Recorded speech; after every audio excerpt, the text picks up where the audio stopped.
គ្នាណាកូន ពុកនេះពុកនិយាយប៉ុន្មាននេះខ្ញុំសប្បាយចិត្តណាស់ ពិតមែនហើយកូន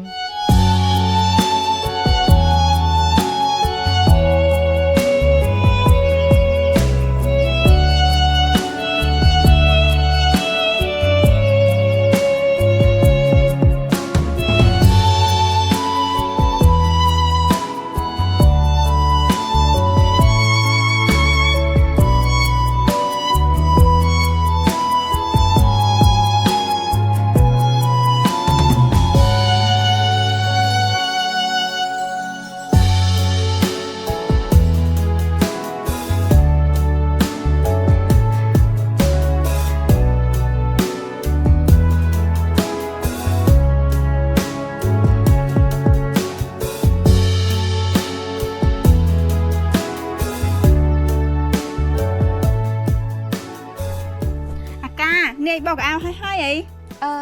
យើងបោករួចរាល់ហើយយើងក៏បានហាលឲ្យឯងរួចរាល់ផងដែរ ណែលុយយកទៅ អាចរោចមិនក៏ឯងឲ្យយើងច្រើនម្ល៉េះ យកទៅយើងនេះមិនមានការងារធ្វើស្រាប់ហើយឯងមិនគ្មានការងារធ្វើហើយរស់នៅតែពឹងតែប្តីមានលុយណាចាយវ៉ៃ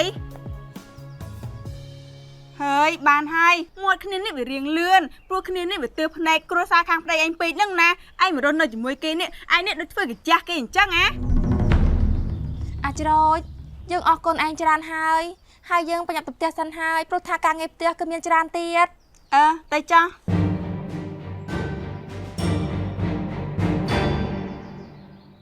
បងប្អូនកំពុងរងចាំរសជាតិថ្មីពីនំប៊ឺហ្គឺកូនតាមែនទេឥឡូវនេះនំប៊ឺហ្គឺកូនតាបានចេញរសជាតិថ្មីពីរទៀតហើយគឺរសជាតិសូកូឡានិងរសជាតិ Strawberry ផ្ដល់ជម្រើសកាន់តែច្រើនដល់អ្នកញ៉ាំ នំប៊ឺហ្គឺកូនតោអាចញ៉ាំជាអាហារសម្រន់និងងាយស្រួលយកទៅតាមខ្លួននំប៊ឺហ្គឺកូន